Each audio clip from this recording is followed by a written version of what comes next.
Hey everyone, Roman Prokopchuk here. How about that Ukrainian counteroffensive? There's not much that Russian trolls, pro-Russia media, or anyone else can really say or say it's propaganda, it's made up. Russian news are panicking, talking about the losses. The spokesman for the military of the armed forces of the Russian Federation himself has come out today stating that Russia is leaving Izium in that actual region around Izium. So Izium's been lost, Kupiansk has been lost, and all the area around it. Ukraine is actually starting a counteroffensive in Donetsk as well, basically attacking several fronts, moving. Obviously, it's been a front line, but the first time since a few years ago, they're actually attacking and fighting in the Donetsk airport and the region around it. There hasn't been a push there since the Ukrainian cyborgs were holding it off years ago. The self-proclaimed leader of the Donetsk People's Republic has fled in the last 24 hours, and many more are actually fleeing. This is coming out of Russian media. This isn't even anything Western media or Ukraine. This is literally coming out of Russia itself. So to look at the actual line or this quick attack of Ukraine, which up to date, it's been a push of about 75 kilometers in from that maintained front line of fighting that was established and kind of stable a week ago or so, less than a week, 5 to 7 days ago. And it's completely been obliterated. Ukraine has gained back, I believe, around the estimates are coming out now. And obviously, it's hour by hour, 3,000 square kilometers of territory in the last 2 to 3 days, which is, pretty ridiculous. They've actually moved in. It's been confirmed, geolocated, so on and so forth. Ukrainian military has announced it that HIMARS are in the area also.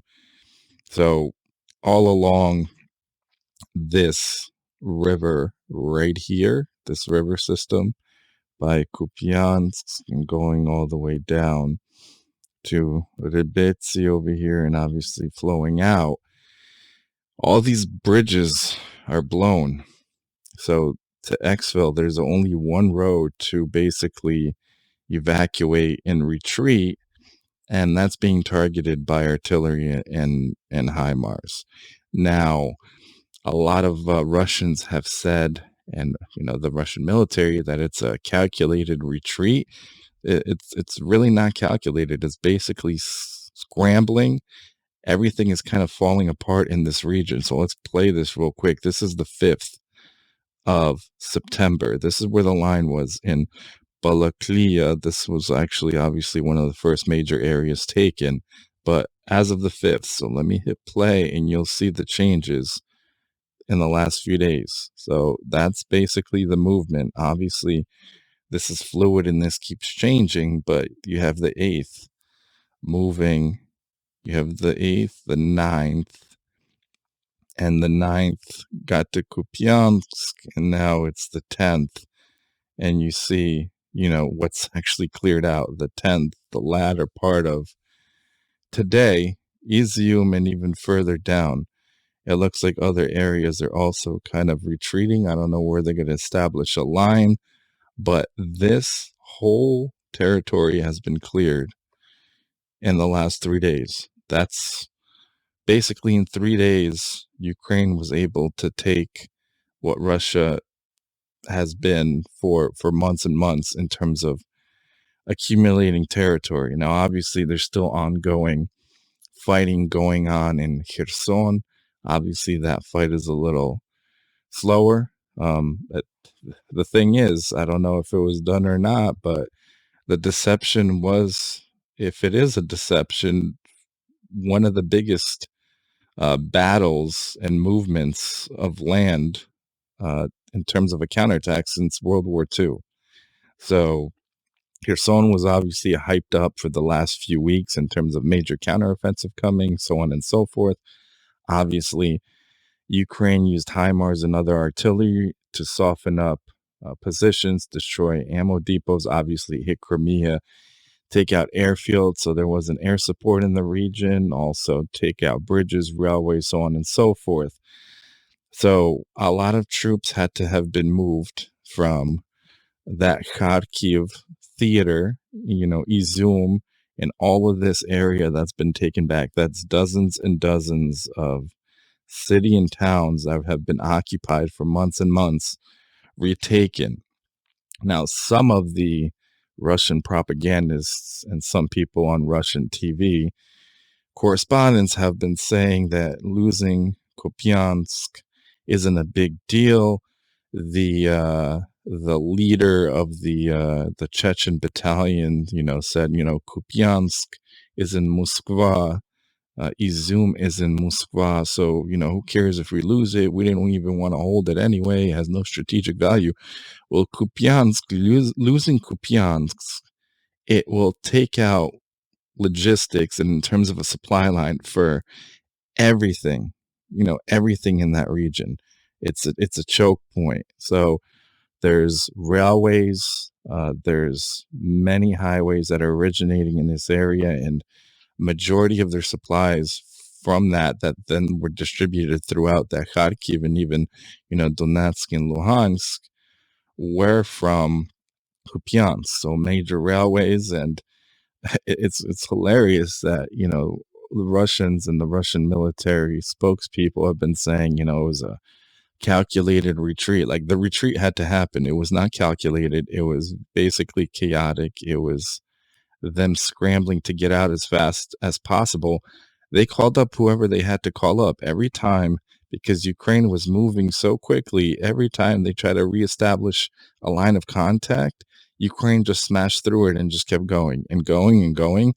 And this is not 2 to 3 days. We did it. Yay. They're still moving. They're still taking territory as part of this initial counteroffensive push in Kharkiv. So hopefully they push them all the way to the border. Obviously, losing Kupiansk is a big setback. And because they lost Kupiansk, they would not be able to hold Izium. And if they didn't exfil and get out as fast as possible, they're still retreating. They would be about, I would say, I think the last estimates were 20,000 troops, Russian troops encircled by Izium. And, what would they have done?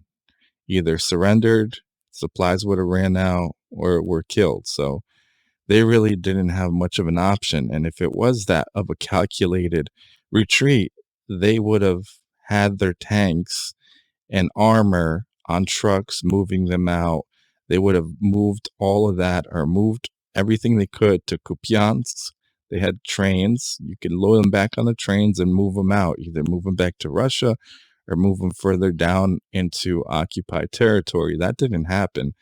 There's many abandoned armor, tanks, depots discovered on the way out, and they're still moving back because Ukraine is still coming. I think it's conflicting, but they may have lost linemen as well. So in this area, this is all at this point.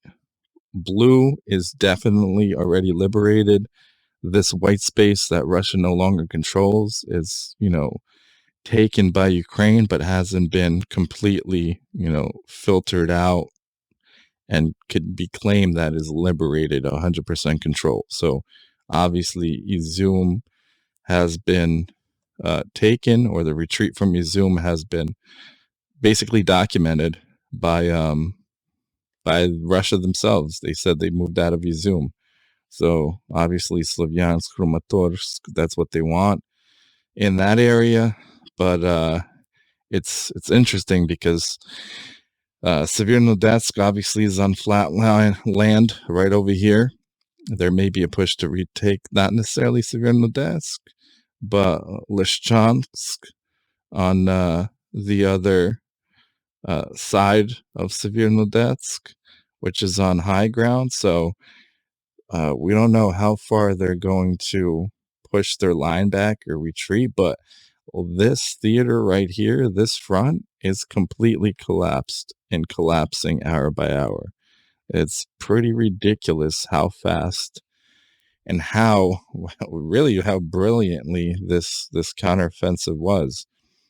So we don't obviously know how far it is going to go or how far it will go, but it looks like momentum is definitely on Ukraine's side right now. And for the skeptics that said, Western arms and technology isn't going to do much difference because the Russian military are such juggernauts, they're going to crush everyone. Yeah, no, it's just a outdated Trojan horse that's not necessarily capable of anything. And mine is the Trojan aspect of being some kind of a ambush. Only Trojan aspect was Russia ever saying that Russia is friends and just wants to welcome Ukraine back into the fold. We're brother nations or sister nation. Like, nah, that's not it. Ukraine isn't gonna forget Bucha. Ukraine isn't gonna forget Mariupol, and they're really basically kicking the teeth in of the Russian military right now. It's ridiculous. I mean, it's like hour by hour there are literally more updates and have to be obviously sorted and filtered out, but usually takes 6 hours, 7 hours, 10 hours to kind of get corroborating facts in terms of things being geolocated and confirmed by press on the ground and things of that nature. But this push is a monumental push, and if the whole plan was to hype up Kherson to really set up as much troops as possible and really do a blitzkrieg within this Kharkiv theater, then that's one of the most strategic things, like I said, since World War II in terms of any battle, any campaign. And obviously they're not done. We want Russia completely out. We want pre-2014 lines in terms of territorial integrity. So, I mean, obviously Ukraine has HIMARS. There are HIMARS, like I said, in this theater already. The Donetsk area is being attacked, like I said, Kherson, and now the Kharkiv Oblast around here. So it's three fronts. Ukraine are not necessarily now sitting back and defending. They are attacking, and Russia is forced to react. So we'll see how Russia reacts. We'll see if there are any reserves to be called up. But in this area, a lot of the reserves, like I said, were cleared out and moved to Kherson. A lot of armor, and they only really had that one main line of defense. So that I showed the progression of starting from September 5th, that line that was literally, you know, Ivanivka, like I would say 10 miles, 5 to 10 miles or so past it, uh, right to the left of the M3 highway. That was really the line.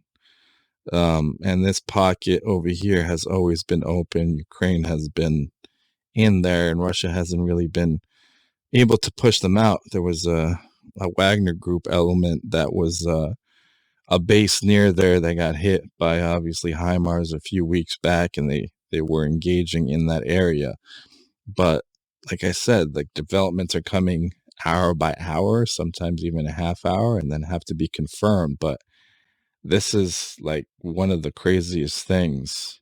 Whereas earlier, Ukraine was sitting on the defensive. Russia, some of the theaters, obviously, some of the areas, they stalled out, or if there was progress, that progress was only, sometimes meters a day. So to get 1 kilometer, it would potentially take them in some areas a month to do so and then would stall out. But even in Bakhmut, in the theater, in the Donetsk theater, fighting house to house fighting has stalled, and basically it's a lull. So I don't know if Russia is trying to recalculate right now. They're trying to reposition. They're trying to figure out how to combat this. But if Ukraine took all of Kupiansk, because you see today, Kupiansk is separated by the river there. So half of Kupiansk is Ukrainian controlled. So we don't know how far they went, if they crossed that river to the other side of Kupiansk, and if they're actually going on further and further. Kupiansk, the river system around Kupiansk is very shallow.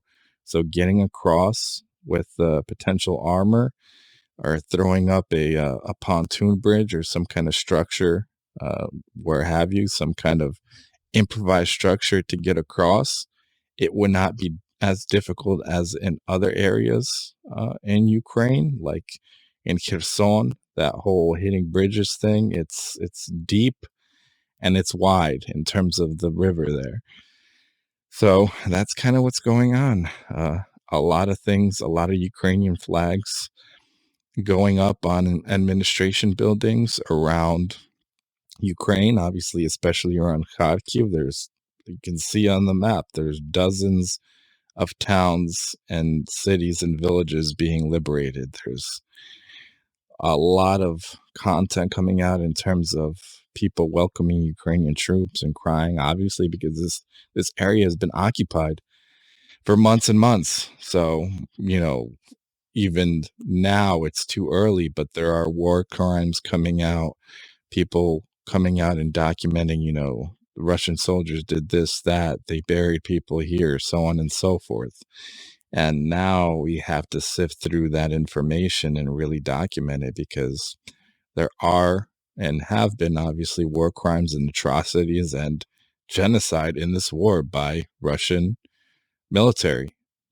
It's crazy. I mean, all reports from humanitarian agencies also today have come out that Russia's been mistreating POWs and civilians captured in their custody. That's not something that's like secretive. Like, I'm sure trolls are going to react to this video. No, this, that, or the other, because Russia is their little god country. Russia's the best. Yeah, well, Ukraine was under the Soviet Union. Ukraine fought Russia before the Soviet Union.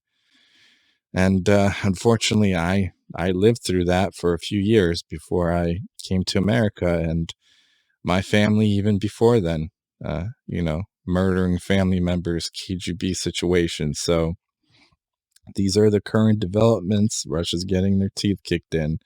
And if anyone else is going to claim, Ukraine's just winning on TikTok or on social media, look at the maps. Go listen to the actual military. Go actually listen to the military speakers and the spokespeople that they retreated. They bounced. If they had enough power or strength or enough defensive capability to hold Izium or Kupiansk or anything else, they would. They're scrambling to exfil. And this isn't calculated because a lot of Russian armor and equipment has been left behind. Ammo depots, ammo dumps, supplies that Ukraine is commandeering and will use in further, battles and in the campaign and the days and only days and weeks to come, because it would be great if this war actually ended, because people were dying on both sides. So I hope you guys enjoy the update. I appreciate all the support. Slava Ukraini, Heroyam Slava, Slava Nazi, Slava Bohu, God bless.